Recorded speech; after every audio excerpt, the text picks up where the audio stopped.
What's up, Browns fans? Welcome back to a live edition of the Dawgs podcast. I haven't done this since what we said, May 8th, I think, was the last one. May 8th was the last live. So we had a ton of news this week with the Browns, with new stadium news, potential Brandon Aiyuk trades, training camp, upcoming preseason game. So a lot of stuff this week. We said time to bust the lives back out. Just Josh and myself today. Justin was supposed to be here. His babysitter went into labor, and now instead of having a babysitter, Justin is babysitting his kids and two other kids. So Justin, last minute, wasn't able to make it, so hopefully everything's going well with that. So basically we're saying pray for Justin. Yes, and it's his sister-in-law who's went into labor, so good luck with everything with that. But we got a fun episode lined up. I know we had a video intro with Kenny Mack. And we had another voicemail from Kenny Mack. We had a voicemail from Brad Moneymaker we wanted to play, having some technical difficulties, guys, and we're not able to play it without just an insane amount of very annoying sound in our ears or anything working. We haven't done a live forever, and it's one of those things where we experienced it like one time during a live when we were getting ready months ago. Yeah. And just went without what we were using, and then after that it was fine. And now here it is. We're getting ready to go live, and it's back. The loud sound. So we're gonna have to figure this out. So unfortunately, we can't play any of your voicemails or anything like that. So we didn't forget about it. I had them in the notes. We're gonna play them, but technical difficulties arose last minute. We weren't able to figure it out, but I think we got a fun episode lined up nonetheless. Before we get into everything, though, remember, if you want to get your intros and voicemails on the show when we get it fixed, head to thedogspodcast.com, tap leave voicemail. We're inching very close to the 10K subscriber mark on YouTube. So if you're watching right now and you haven't yet subscribed, please do so. Make sure you tap the notification bell so you don't miss any of the content we're putting out. We're getting very close to football season. I can taste it.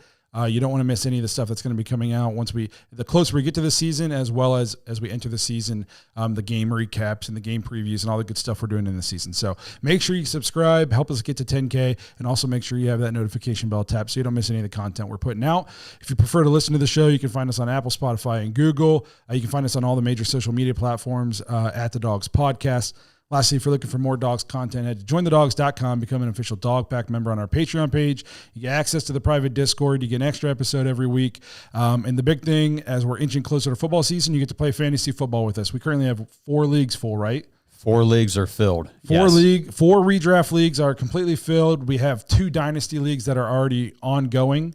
And I think we had 5 redraft leagues last year. So if we can get up to 5 again, that means there's essentially 10 spots open right now. If we can fill up 10 spots between now and the cutoff is August 23rd, yes, we'll do the 10th league. If we only get like 5, I'm sure we can find 5 people who are in the other leagues who want to do more than one. So, but let's at least try to get this last league filled up before August 23rd. That way we can get notifications sent out to everybody about joining the leagues, getting in the sleeper app and all that good stuff, setting up the draft times for 5 different leagues across the country. So it takes a lot to get everything going. So that's why we got to make the cutoff August 23rd. So if you want to play fantasy football with us, you got a little bit of time left to jump into a league, play with us, win yourself some Dawgs merch, talk trash with guys from all over the country. It's the fantasy football this will be our 4th year doing it now, and it's a ton of fun. It's so much fun. I mean, there are people from the leagues last year, like Sleeper automatically renewed those redraft leagues I have to go in and delete after so long. And all the people in my league are like, all right, league's back up. I'm like, man, all these guys want to stay in the same league and they want to rematch each other from last year. So we'll see. We'll kind of see how we decide to divvy up the leagues and all that stuff. But like Blake said, if you've ever thought about joining the Dog Pack or just seeing what the Discord's all about, and if you want to play fantasy, I mean, get in there now, do it. It's a ton of fun. We have so much fun during the season, especially, but really all year round, especially that Discord, man. Yeah, and it's any level of the Dog Pack you join gets you into fantasy football. Yep. So I mean, in terms of essentially buy-ins, like you have to stay in the Dog Pack. Hopefully you'll stay forever. But essentially, I mean, if the football season's 4 months long, 5 months long, so for $20 you get a buy-in to fantasy football. I feel like for leagues that's pretty cheap. Yep. So it's not a huge monetary commitment. It's just a ton of fun. You win some Dawgs merch if you win your leagues. We give a ton of stuff away. You can win multiple leagues and win multiple pieces of merch. So it's a good time for everybody involved. So if you want to play fantasy football with us, You want to get access to that private Discord. You want to get an extra episode every week. You want to kind of be more involved in the behind the scenes of the episodes. Head to jointhedawgs.com, become an official Dog Pack member. So this is where we're going to open with a voicemail, but we're not going to do that anymore. Nope. So no, we're not. The Browns, the Browns basically wrote a letter to the fan base today. Did you get a chance to read it? It was very long. Ooh, I did. I took a screenshot of it, but I didn't read it. No. Okay, so you'll have to read it on your own time because it's long. Well, I mean, I guess. Oh wait. But it is in nice terms. They were essentially saying, Cleveland gave us this. We requested they give us more information, but we're not fucking doing that. Okay, right. We're going to Brook Park. They were like, we got these options. We explored other options. They're not feasible. We got these two options. This one, we'll listen to some more information if they want to pass it along. But look how good this option is. Yeah. We really like this one. This one makes a ton of sense. And the more we look at it, the more we're going to do it. And that's essentially what the letter is saying. They're just saying it in very nice PR, professional, stay in good standing with the city type terms. So they put out some pictures of the rendering of what what they're envisioning down there or up there for us in Brook Park. And they released a video. I think we're going to watch the video. So if you guys haven't got to see it, take a peek at what the Browns kind of have in mind. And then we're going to give you our thoughts on what they're putting out, our thoughts on the move, all that good stuff. So enjoy this video. There's no sound to it, so we're going to narrate it as it goes so people won't think it's just dead air. That's right. There's no sound for the same reason we couldn't play the voicemails. And I think it's funny that how many days ago was it that whole thing came out where the city of Cleveland sent them whatever their proposal, and it's like in the background, the Browns are working on this type of stuff right here. These renderings, this whole promotional video for the whole vision. It's like Brook Park, and we've said this. I know I've said this in the show before. It was always going to be Brook Park. Yes. Everything else was just.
So here, I can take care of that real quick. There you go. How's that, guys? A little better? There's no sound. I was going to say, should we shut up or what?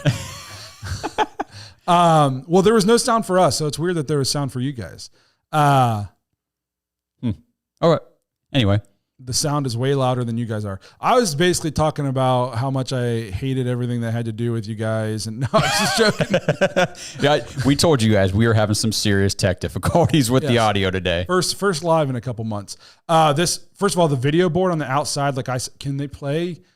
Will the game be on this giant video screen and you can just roll up to the stadium and have a freaking party going on outside the stadium and watch the game up on the board and you hear the crowd coming through? That'd be awesome. And just I was telling Josh, you've never seen a game in a dome, have you? No. Okay. No, I haven't. So I watched one game in a dome. It was an Ohio State game, Big Ten championship in Indy at Lucas Oil. Right. The atmosphere is awesome. There's no bad seats. They don't take the seats as high and as wide, at least at Lucas Oil. I haven't been to a bunch of different domes, but I was in the upper deck at Lucas Oil, and I felt like I had great seats. Mm-hmm. There was no bad seats inside this dome. It was freezing out at this Big Ten championship. I was wearing shorts and a T-shirt. Yeah. It was awesome. The atmosphere, it's loud. I mean, you think about it. Think about how loud Browns fans are inside. Right. You're losing all that and you noise put, into you put the a air. dome on it. So you want to talk about an atmosphere. I mean, we could make the place shake. Yep. And it's just what I put in here is the current game day experience at a Browns game. And I love the Browns, obviously. Okay. It's not like I'm making millions of dollars doing this podcast. I do, we do it because I love the Browns. The game day experience right now is kind of ass. Okay. Yeah. If you want to get to a 1:00 game in Cleveland and you want to be in your seat on time, you have to be in Cleveland by 7, 8 a.m. almost. So you got to be into Cleveland 6 hours before the game starts if you want to be in your seat in time. And then they got rid of the one way to get there quickly a few years back. So now it's a super long walk from wherever you park essentially to get to the stadium. And then once you get to the stadium, it's like the lines to get into the stadium, you're packed in like sardines. The one game I went to last year, I was almost missed kickoff. Remember how mad I was pissed. Yes, because we're just standing there in a herd of thousands of people, and you're just stuck outside. Honestly, I don't know how much that had to do with the logistics and layout of the stadium and stuff. They were trying to use those like digital scanner things for your tickets. Yeah. And it was like, guys, this is obviously because they're having to rescan everybody's ticket like 3-4 times. Like I thought we were going to miss kickoff. Yes. We damn near did. And it was for the opener. And it was just one of those things. It was like this. And then the stadium, I think the stadium looks really nice from you're walking up, you see it on the lake. Yeah. It looks really nice. But when you get into the stadium, it's dated. It's not a nice stadium in terms of what the nicer stadiums in the league are like. Okay. So just the game day experience as a whole, especially if you're a casual fan, somebody who goes to maybe one game a year, it's not a great experience. It's not a great game day experience right now. It's the reason why I usually do one game a year. And I know Justin goes up, but they do the bus. Yes. So that's a little easier when you're not having to navigate it yourself, but you still got to put in the time. Like you said, you got to leave early, get there early. You're stuck in traffic getting in. You're stuck in traffic getting out. Oh my God. Anytime I go to a Browns game and I park in the one parking garage, I don't even put my car in drive. I just know I'm going to be stuck in there for a minimum an hour to an hour and a half of just sitting in my parking space. Yep. It's just so all of a sudden your 1 p.m. game that goes from 1 to 4 o'clock. I live an hour and 45 minutes from Cleveland. I got to leave at 6 a.m. I don't get home until 8 p.m. It was a 1 o'clock game. That lasted a little over 3 hours. Yeah. And I'm freaking dead tired. Yep. From my 3-mile hike there and back through the elements. It's just the game day experience can be so much better. They build up this area. There's so many different ways to get into Brook Park in terms of traffic. Not everybody's going to be going the same way. I was talking to John today, and he was like, right now, when everybody leaves Cleveland, they all have to go south. Yeah. For the 99% of people, because you're not driving into the lake, So now there's different ways to get out. There's different ways to get in. There's well-lit parking spots, and then you're inside. We don't have to sit in 8 degrees, freezing cold winds off the lake. We don't have to miss kicks because of swirling winds. Like, it's just going to be better. This will attract free agents. People don't want to come play especially in an offensive league where offensive stats are what get you paid. Who wants to go play where they might play in 6 or 7 bad weather games a year? Brandon Aiyuk. We'll get to that. Hopefully. You know what I mean? You're absolutely right, man. Offensive, and you can say it's not that you get your home games at the beginning of the year where hopefully you don't have rain, but the weather's nice. And then once you basically start getting to like October, it's a crapshoot whether it's going to be 40-mile-per-hour winds, it's going to be freezing cold, it's going to be raining, snowing, or it's going to be all of them. And I've seen a lot of people they'll still point to the week 1 game last year and be like, Deshaun had a terrible game, and they list his basic box score stats. Yes, those box score stats look terrible. In that game, those stats were awesome because it rained the entire game. Joe Burrow had like 83 total yards. in that game. It was rough. So I don't understand. To the people saying, don't take them out of Cleveland. They're not leaving Cleveland.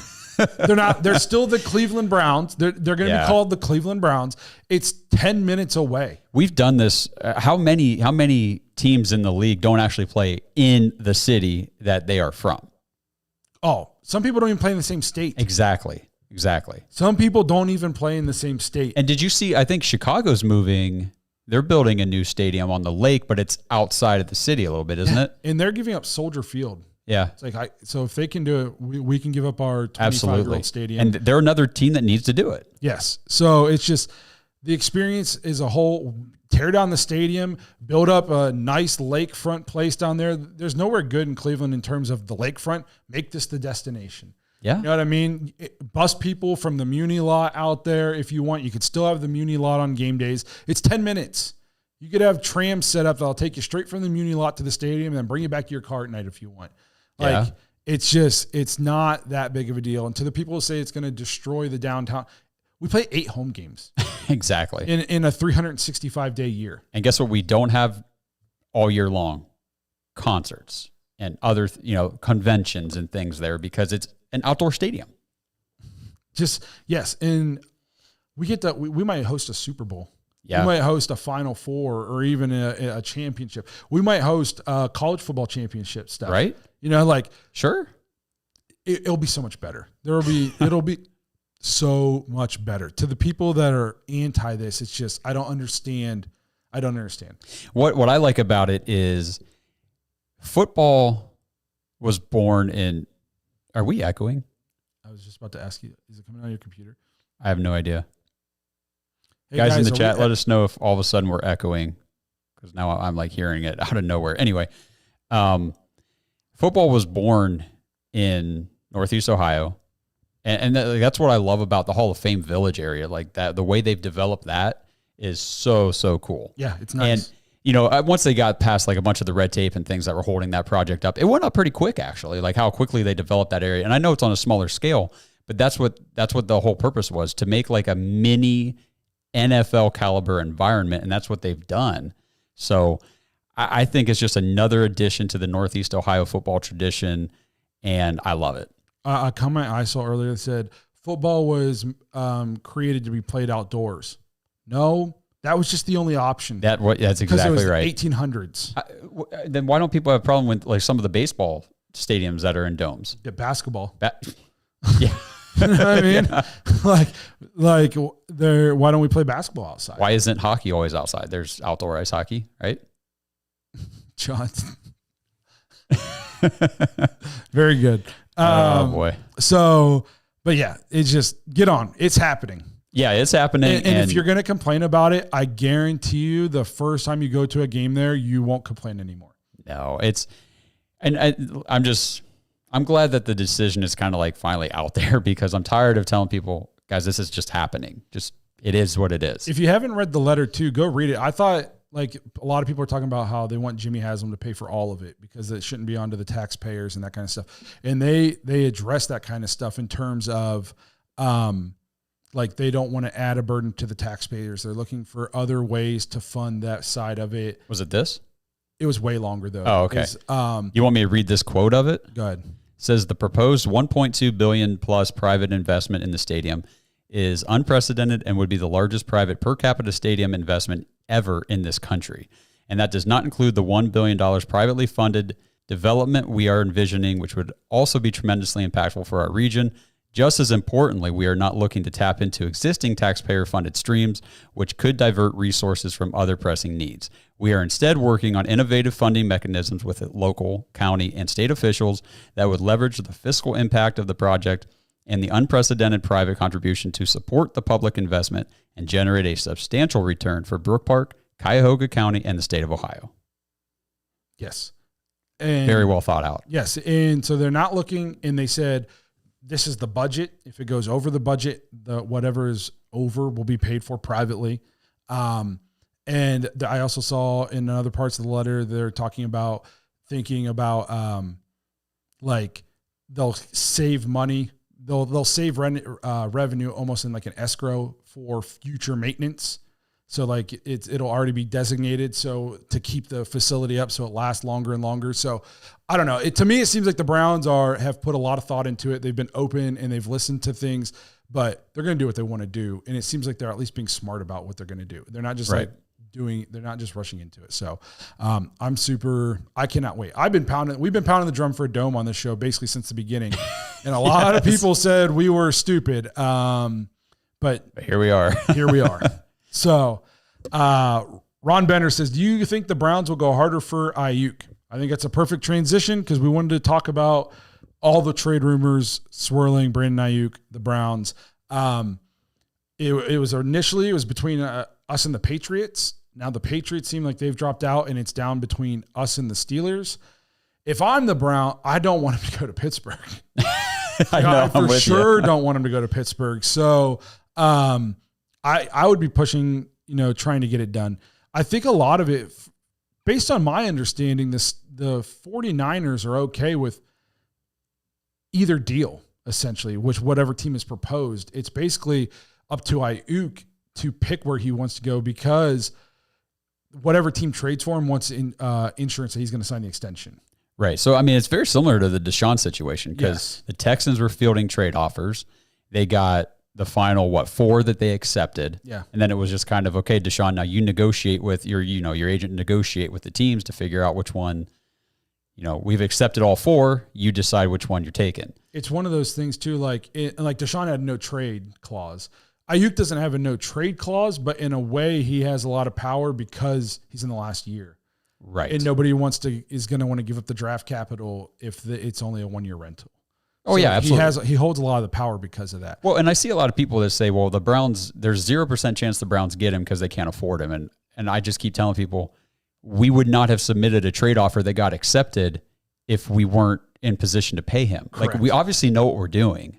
If you don't trust Andrew Berry in the Browns front office by now, you're never going to. What's this? Common guys forget about fantasy talk, the Aiyuk in the dome. Clarify. I'm not sure what you're talking about. Yeah, I'm not sure what he's talking about either. So I guess then I ask. So obviously the Browns are in play. It's widely reported. Do we want them? So we did a show back in February. If you guys want to go back and check it out, it's still on YouTube, obviously. And we did a whole segment, big part of the show about Brandon Aiyuk because it was like we were looking around the league and I saw he was a potential trade target, I thought, because of this situation right here. Last year of his deal, they've got a lot of cap tied up and other huge playmaking options on the team. And somebody was going to be available. And it made most sense that it was him. And I wanted him. Like I was like, go get him. Go solidify this wide receiver core. Give us as many weapons as possible. And let's just go make a run at this damn thing. Like a seriously hard run at it. Because first of all, the big thing with him, if you just box score surf, like we talked about earlier, he had like 76 receptions for 1,300 yards, 7 touchdowns. Those are good numbers. They're not like elite of the elite numbers, but they're nice. But those simple numbers right there came in the lowest volume passing offense in the entire league. We talked about that. The 49ers were 32nd in the league in pass attempts. So there were the fewest pass attempts in the league, and he was competing with targets with 3 other elite options. Not good options, not pretty good, like elite. Christian McCaffrey, George Kittle, Deebo Samuel. And so for Aiyuk to be able to do what he did last year shows how efficient he is. He's a great route runner. If you saw his reception perception chart I put out on Twitter the other day, all green. Full green chart, meaning he's wildly successful on all the routes he ran. He's a very good receiver. Here's the thing is, we say maybe his stats aren't like insane. He had better stats than Amari Cooper. That's right. And I know Amari Cooper had to play with 5 quarterbacks last year, which makes it very impressive, but he would have led the AFC North in receiving last year. But we also didn't have CMC, George Kittle, and Deebo. Yes. And he did all that with those guys. So I played devil's advocate in that episode. Yes. And a lot of people in our Discord have been texting us about this they don't want to give up Cooper, which I don't think it's a guarantee that Cooper's part of it. I've actually seen some things where he's not included in it. So I feel like it's likely he would be, but it's not necessarily the fact that he is. Like they could be on the team together, I guess. But they're they're saying, why would you trade a guy who you know is a number one for a guy who you don't know if he's a number one because he was the fourth option on that team? Well, as the fourth option, he had 75 catches, 1,300 yards, and 7 touchdowns. He was the first option. He was just one of 4 options. Yes, he was the number one. Obviously, you ran the ball with CMC. He was an option over Kittle. He's an option over Debo. He was their number one option. There's just other talent. And let's not pretend that we'd be putting him on the 2016-17 Browns. Right. He's coming here with Jerry Jeudy. I mean, I'm not saying that we have a Debo and a Kittle and a CMC, but when we get Chubb back, we have a top tier running back. We hope so this year. We have a top 5 tight end. Okay. And we have 2 other receivers that are pretty good pros in Jeudy and Elijah Moore. So it's not like we're trading him here and it's just a desolate wasteland of no talent and they're going to be able to double and triple team him every single play. He's still coming to a team with tons of talent. Everything you just said about desolate wasteland of talent would have been Pittsburgh. Yes, I don't want to see him on George Pickens, though, is a freak athlete. He's a head case, but he's a freak athlete. Yeah, but the head case thing to me, I wonder how that would work. He's super head case. Yes, like worse than any of their other receivers. Yeah, because normally they had to wait till they got CTE to turn into head cases. He just came in with it. But no, so like the Aiyuk, he had better numbers than Amari last year, playing on a team that didn't throw the ball. They threw the ball the least amount. He was their number one option. You can say like he wasn't because they have Debo and stuff like that, but if he wasn't their number one option, he wouldn't have led the team in yards and catches in all the other. Well, I don't understand how people can say things like, oh, he's not even like a top 10 receiver or anything like this. He was an all-pro. Yes. Only 7 receivers got all-pro honors. Like all-pro is the high of the high. Like there's Pro Bowl, and then there's All-Pro, and very few people get All-Pro. There were 7 receivers in the entire league that got All-Pro, and he was one of them.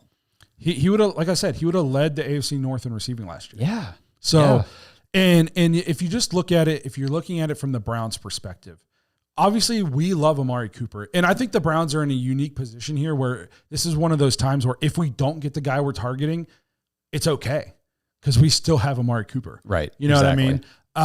But if you're looking at it from the Browns' perspective, Brandon Aiyuk can give you a lot of what Amari Cooper does.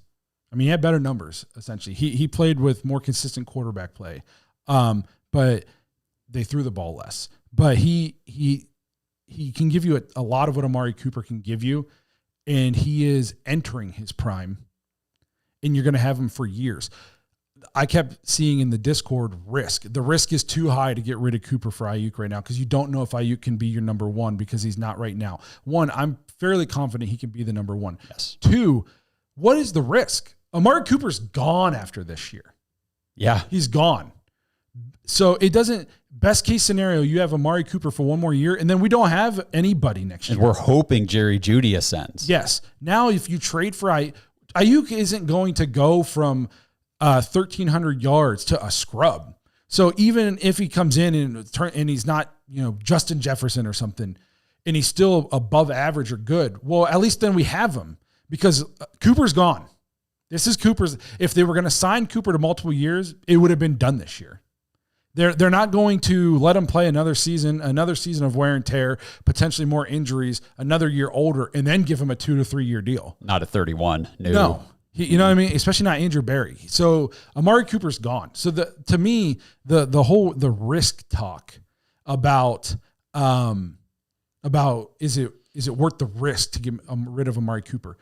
I don't think there's that high of risk. No. And okay, so you mentioned this and I wanted to talk more about it. So I'm of the opinion, man, I don't think that the Browns are making these trade offers that are getting accepted by the 49ers. I don't think they're going after Aiyuk with the mindset of we're going to use Amari Cooper as the collateral to get this done.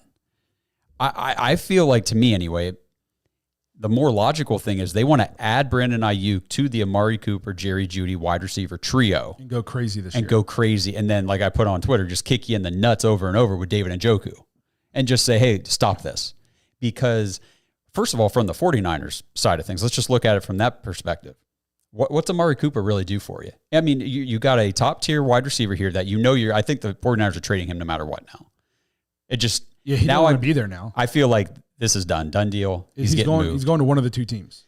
Yes, and if I'm the 49ers, I'm looking for draft capital. I'm looking for young, up-and-coming, hopefully, players to fill out my roster. They need cheap players, cheap, good players. Exactly. So they're already paying, and we did this in that last episode. I didn't bring up the numbers in front of me, but like George Kittle's like a top 3 paid tight end.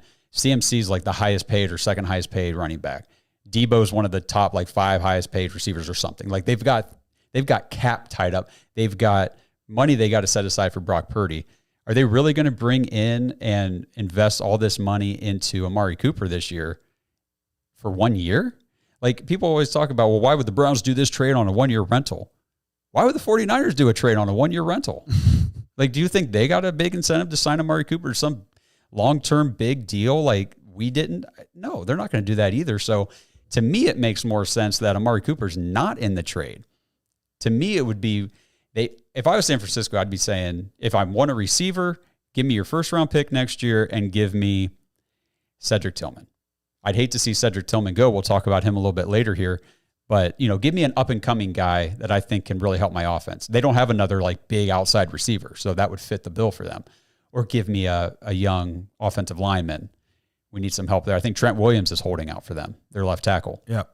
So there's more money that they got to figure out. They need cornerback help. They need, there's other places of need. I don't think we necessarily need to think about this in terms of wide receiver for wide receiver. I agree. And I think if Debo and Brandon Aiyuk were like, I think they paid Debo a year early. I think behind closed doors, the Niners would probably they'd rather keep Aiyuk. Oh, for sure. They would rather keep Aiyuk, but the problem was Debo wanted paid last year, and he was coming off a season where he was incredible, and so they paid him, and then I think they know Aiyuk is their best pure wide receiver, and they got their nuts in a bind because they paid Debo a year too early. Yeah, I agree. And I think if you asked them behind closed doors, if it was even Steven, whatever, they would keep Aiyuk. I agree with that. I think that's fair. Nothing against Debo. It's just, no, Debo's, like you said, I love watching Debo, and he's great too. But he's a great NFL player. Yes. He is a good offensive weapon, but he gets injured because of the way that he is utilized to the best of his ability. It's a more physical form of football, whereas, like you said, Aiyuk is a pure wide receiver. He is a route runner. He's got great speed. He knows how to get open. He can beat man. He can beat zone. He is just an all-around awesome receiver. Rob says, my concern is if we don't get the trade done now, how does Coop respond? I think a lot of what we just talked about goes into that is if you're the Browns, you can go to him and say, yeah, we're going after Brandon Aiyuk, but we're not trading you. We're not getting rid. We're trying to help out the team. Yes. We're trying to add talent to the team. You're still going to be here.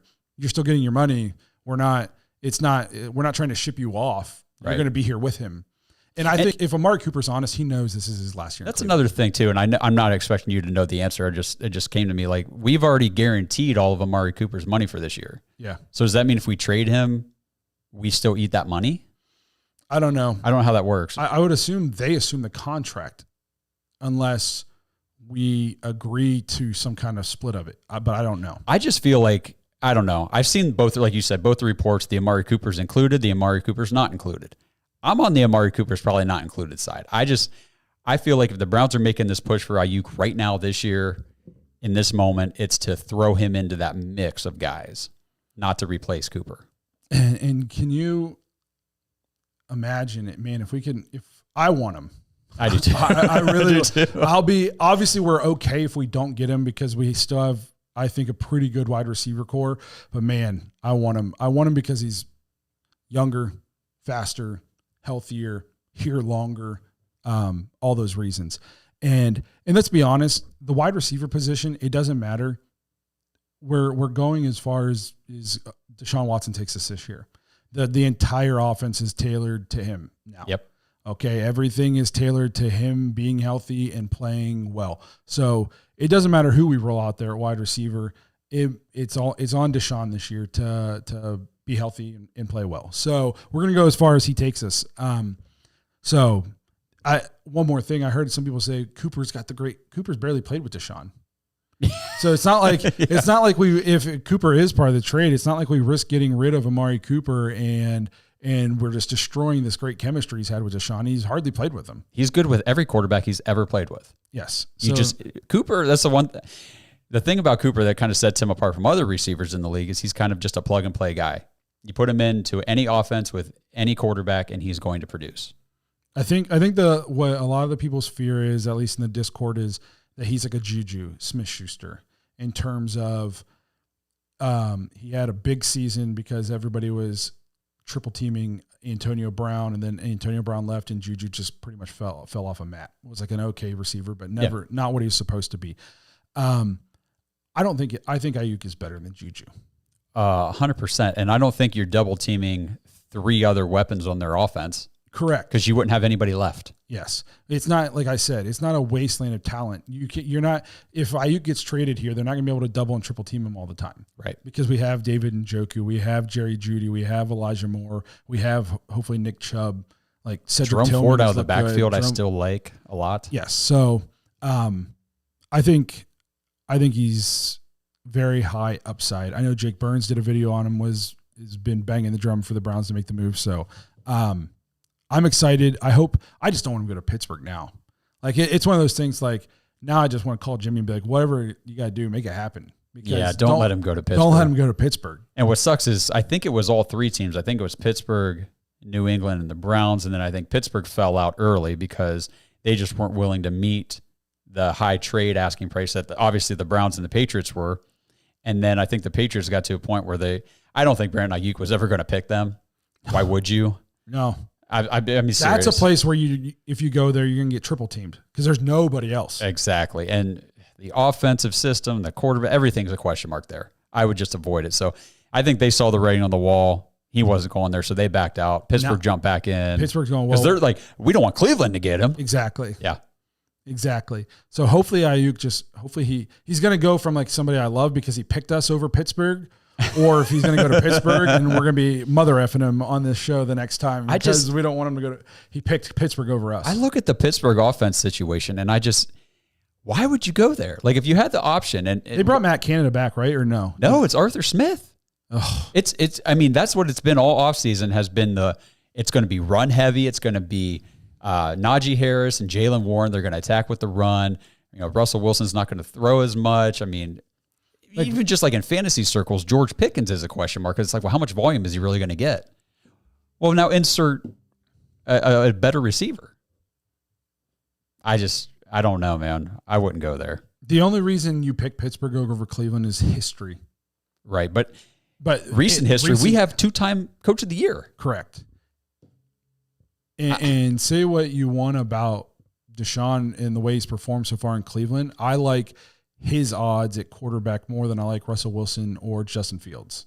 Well, absolutely. I mean, Russell had a decent bounce back year last year, yeah, playing for Sean Payton, who's a very good offensive mind, and he's going to play with Arthur Smith, who couldn't get what's his face the ball?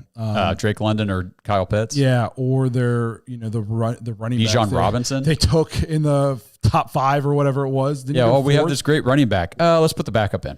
Yeah, so it's just I wouldn't go to Pittsburgh either. But I mean, and I see a lot of people are like, well, Arthur Smith had, he did well when he was the coordinator in Tennessee. He also had Derrick Henry.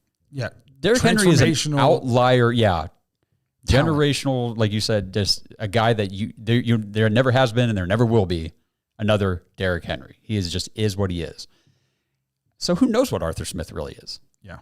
I mean, from his head coaching in Atlanta, not good. If he was a great coordinator in Tennessee, but he wasn't a good head coach in Atlanta, you would think that the offense, even if he wasn't a great head coach, at least the offense would have looked good. Exactly. Decision-making might have been poor in terms of clock management. Maybe they never get the defense right and they seem disorganized, but the offense would look okay because that's his strength. Even like Cliff Kingsbury was not a great head coach in Arizona, but at least the offense looked good. Yes. The offense when they were healthy. Yes. Yeah, they would hum. It'd be like, okay, they're moving the ball. They were fast pace of play, all this kind of stuff. The stuff you like to see for an NFL offense. You didn't see any of that with Arthur Smith. No, they could not get their guys the ball. Right? Their breakout performers when he was there, Cordell Patterson and Tyler Algier. Right. They got first-round draft picks littered on the offense, and they can't get them the ball. Yeah. And this is supposed to be the savior of the offense for Pittsburgh. That's why it's like, Brandon, what are you doing, man? You don't want to go there. Don't go to Schittsburg. So let's make this happen. Let's start the hashtag don't go to Schittsburg. Let's get it trending. I like that. Okay, everybody in the chat, head to Twitter and get that trending. Yeah, and also head to X. Fair enough. So that's enough about Aiyuk, unless you guys want to talk about him more. But the Browns, it's been so long since I've said this. They have a game this week. It's crazy. I know. It almost brought a tear to my eye. And Stefanski did say that some starters were going to play about 10 snaps. Deshaun's not going to play. I'm actually excited to watch Jameis play. I had somebody tell me today, like, I can't believe they're not going to have Deshaun go out there, at least for the first series. I was like, he's recovering. He's still rehabbing the shoulder. Yeah. He took 2 days off 5 days ago. What are you talking about? He's not. Of course, he's not going to play in the game. Do I want to? Maybe by the third one, could he come in and play a series? Okay, that'd be cool. But no. Like let's get him. The Browns are struggling enough to keep guys healthy right now. Oh my gosh! To week 1. I got the list up, and I'll go through it in a minute. Let's not get our starting quarterback. Let's not put him at a high risk of injury if we don't need to. Is what I'm trying to say before the season even starts. There's a lot riding on this season.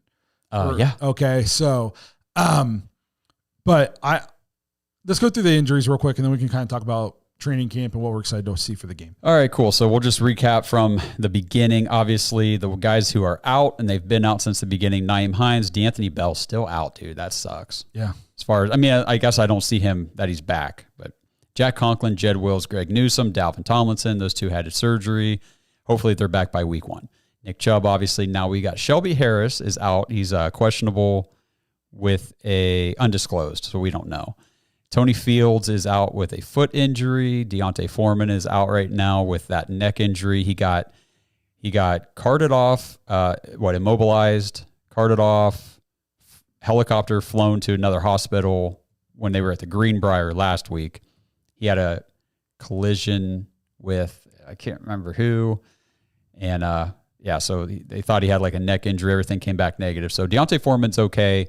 He's just recovering now. So hopefully he'll be ready for the season. Zadarius Smith, he went down with that knee injury. He banged his knee. I think it was with Jerome Ford or something in practice the other day.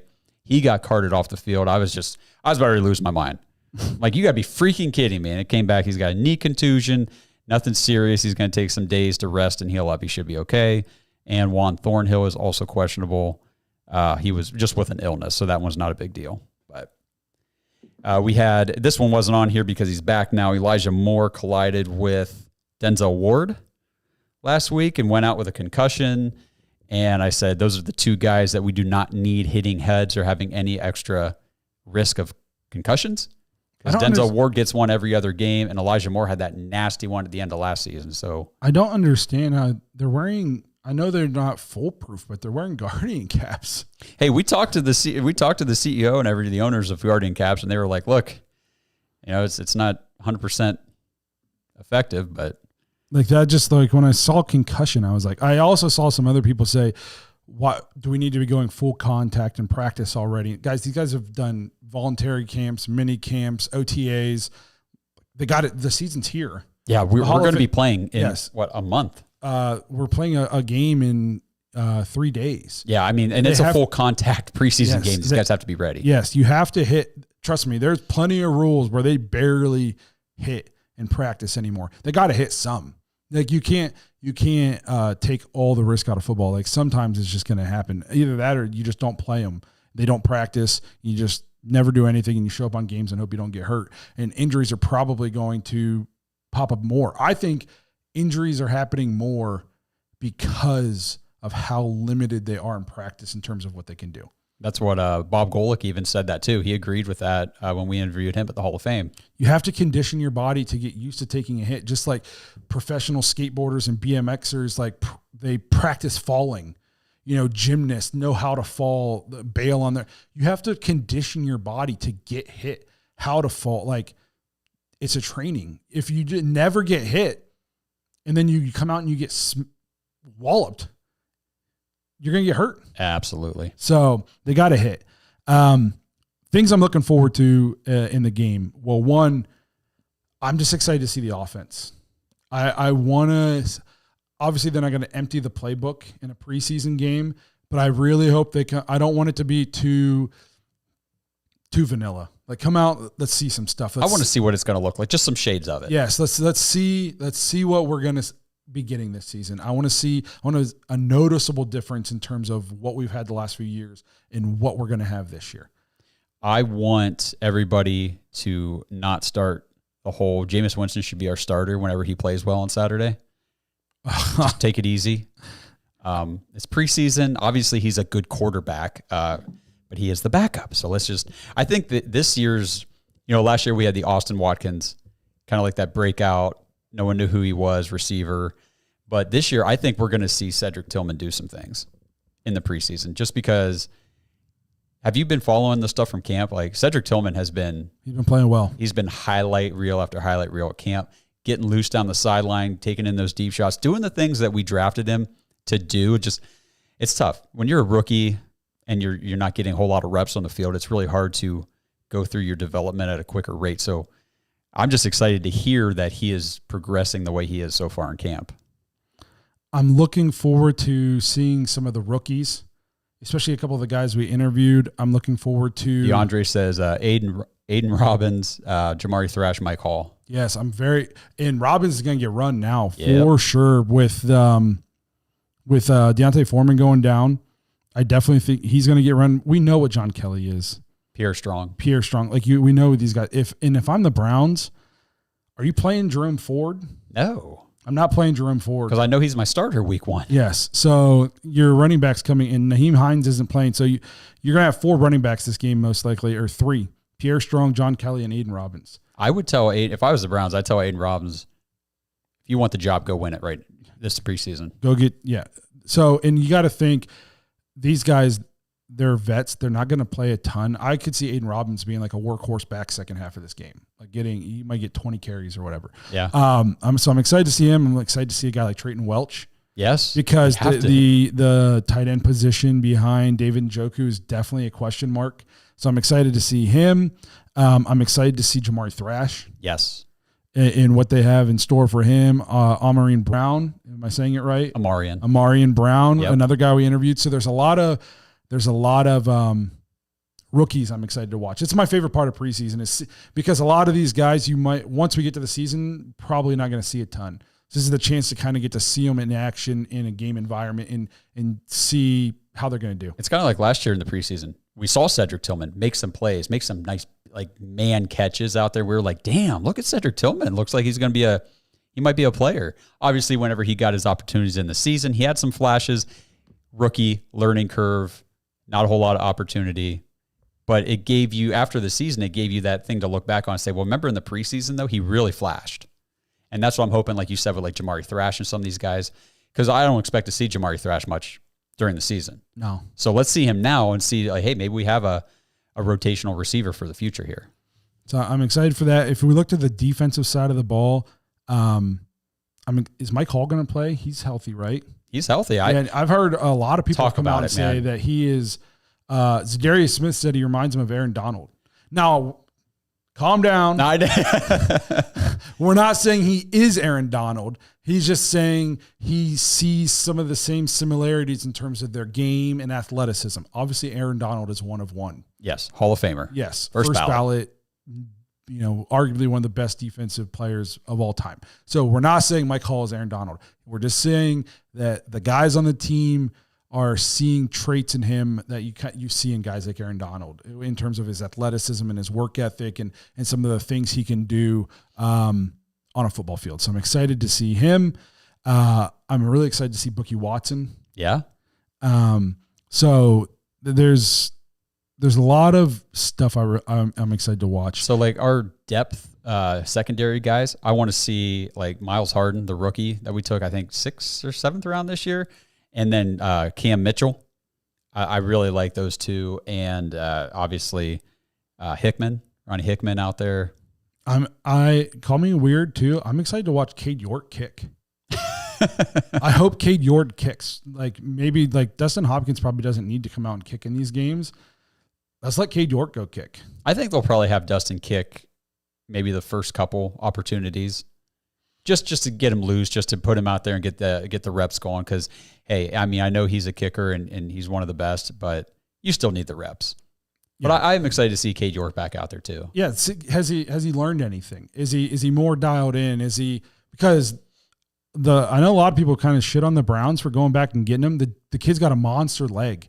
If we can hone his skill, he can 100% be a weapon when Dustin Hopkins leaves. Yeah, we talked about that when we brought him back. Like, so you end up sticking him on the practice squad. What's the harm in that? Yeah. Last year we were stuck when Hopkins got hurt, unfortunately, and then we were on the waiver wire. We were on other people's practice squads, just trying to find somebody to come in here and maybe kick a field goal. I mean, it's not easy to do in Cleveland, and like you said, if you can get Cade York in here and get him more reps and more experience, I love it. I think it's just a smart move. So I'm weirdly excited to see the backup kicker get a couple kicks, hopefully a couple extra point attempts, and just kind of see like if he's come along at all. If he comes out and he goes 2 for 2 on extra points and makes a 40-yard field goal, I'm like, hey, I feel kind of good about that. I feel kind of good about his progress. So I'm excited to see that. I'm very excited. I was at the Hall of Fame game, so I got to see the new kickoff rule. Yeah, talk about it. What was it like? The new kickoff rule?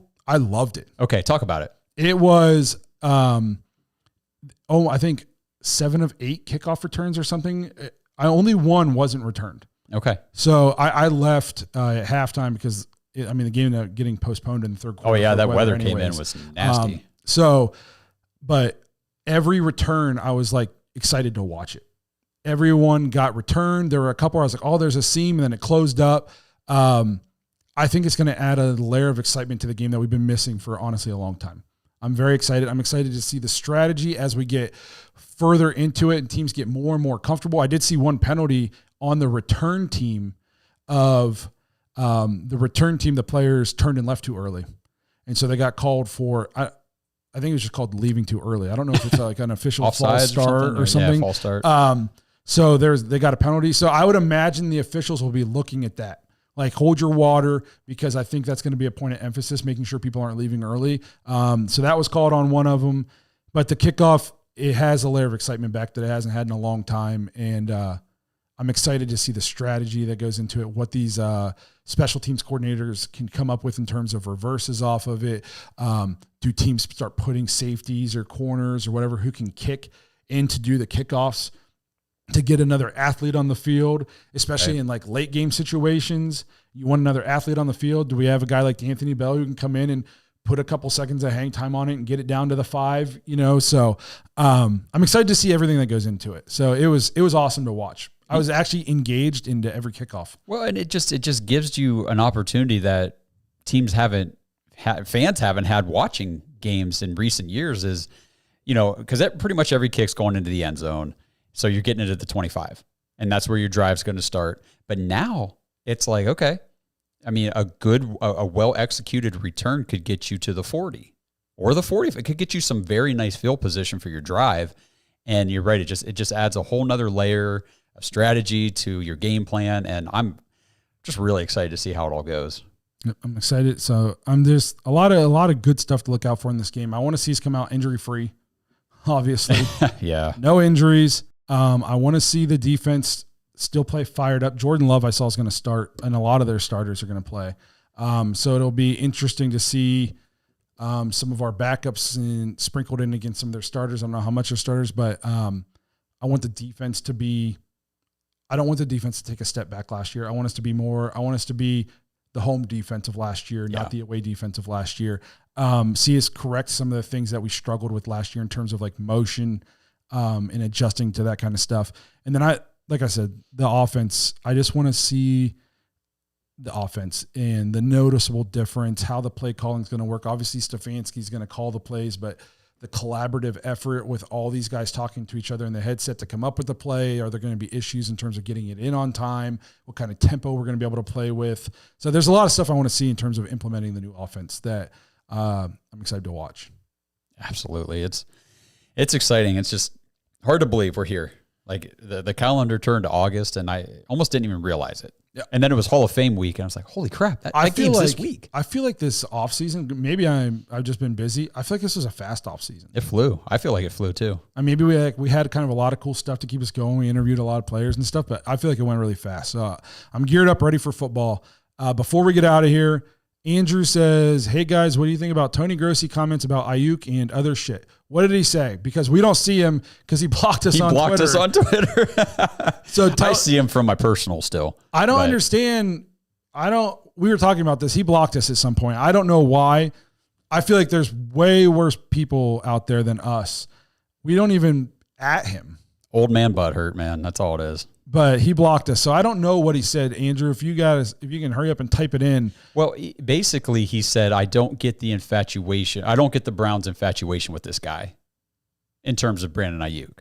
Why? Exactly. You don't get the infatuation? He got a lot of blowback from that. Like, dude, do you not watch other teams? Do you not pay attention? What the fuck is wrong with you? I'm going to give Tony Grossi a reason to block us.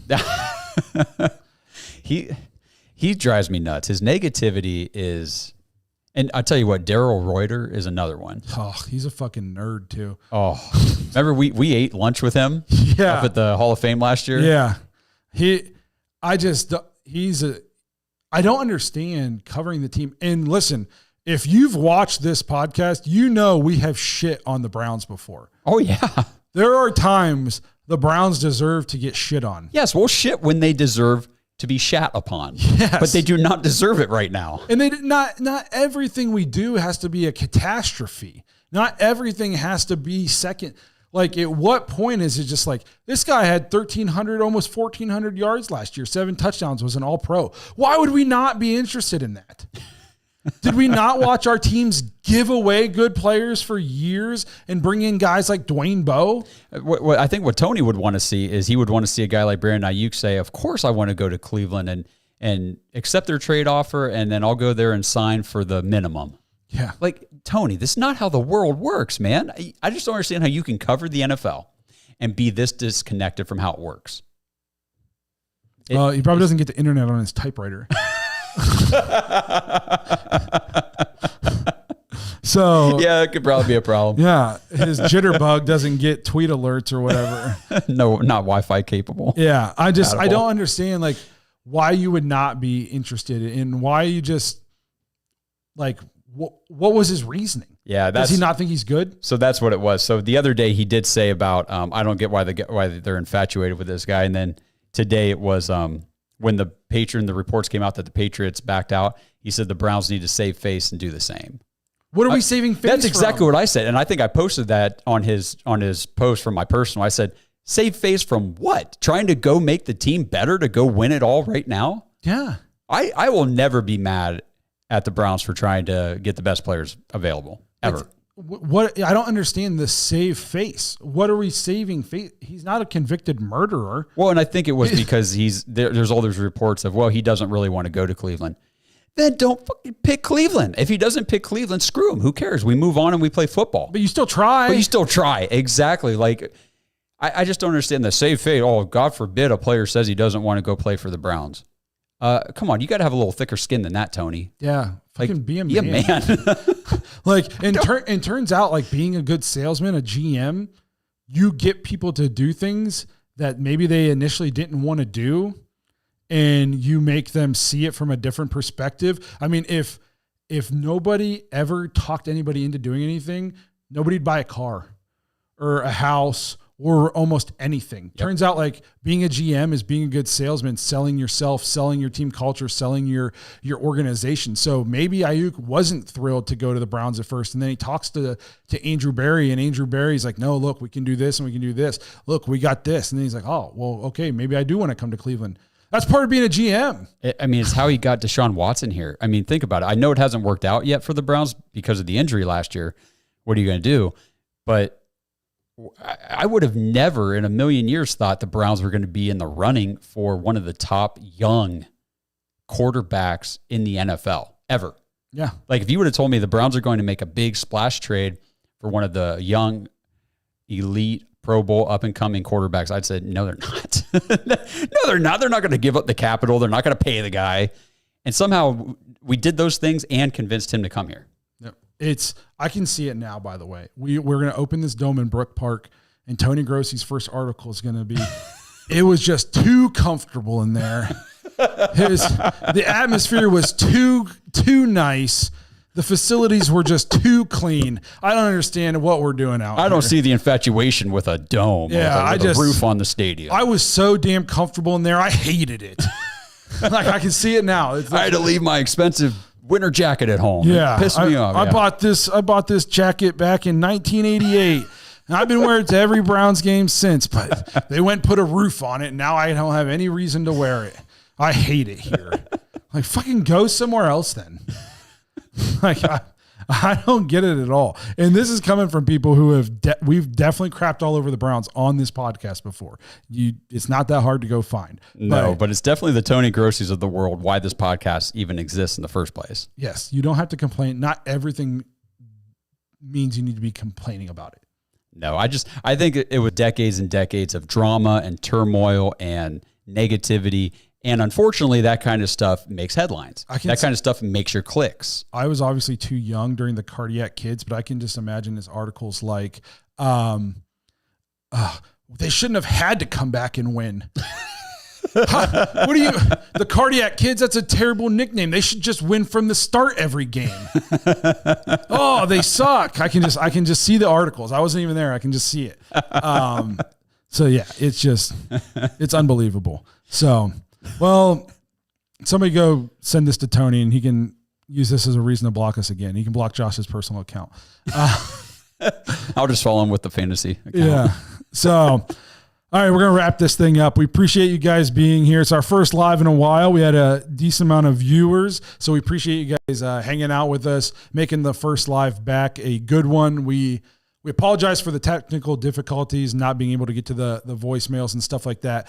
But we're going to get them sorted out as we head into the season. We obviously do a ton of lives during the season, so we'll have all the issues ironed out by the time we get there, and we'll be able to get your guys' voicemails and that kind of stuff on the show. Again, we appreciate you guys being here, hanging out with us all out throughout the off season. The season is finally here. We can't wait to have a football game to talk about next week. We're going to be doing some really cool stuff, maybe some live streams as we head into the season. So make sure you guys are here. Again, make sure you're subscribed and make sure you have the notification bell tapped. Please don't miss any of the content. It's going to be a fun football season. Reminder, join the Dog Pack, jointhedawgs.com if you want to play fantasy football. You got to get in soon because the deadline to register is August 23rd. We've already got 4 leagues filled up. We'd like to get 2 more if we can. I mean, we've got part of a 5th one already filling up. So get in there now, get registered. The registration post is at the top of the page. You get to join the private Discord, hang out with everybody. Pretty much everybody here in the chat, or for the most part, is in our Dog Pack. They're just awesome guys, awesome people. It's so much fun. And we're doing an event with the Browns backers in Berea on November 3rd, Saturday, November 3rd, right before the Chargers game. And a ton of these and dudes. it's like a Dog Pack get-together. So, yes. I mean, seriously, if you've ever thought about joining the Dog Pack, see what it's all about. I mean, there's a 7-day free trial to start off as well. So just check it out. Just check it out. You can always, if it's not for you, you don't have to stay. But I mean, we hope you do because it's a lot of fun. Yeah. So, again, we appreciate you being here. Check that out. Like he said, November 3rd, that week in that Chargers game, there's so many of these guys from the Dog Pack going to be into town, into Cleveland. It's going to be a good time. We're going to get to hang out with a bunch of these guys. So it's going to be fun. We appreciate you guys being here. Fantasy, Aura, like Josh just said, get in by August 23rd. I'm pretty sure you're probably already in. We'll start getting everything sent out. We'll start doing the draft shortly after. So we appreciate you guys being here, supporting us throughout the off season. We're excited to get to the games. Can't wait to talk to you guys next week about this preseason game. Hopefully get out injury free. But it's here. We're excited and we're happy to be doing another season with you guys. So thank you. And we'll see you guys next week.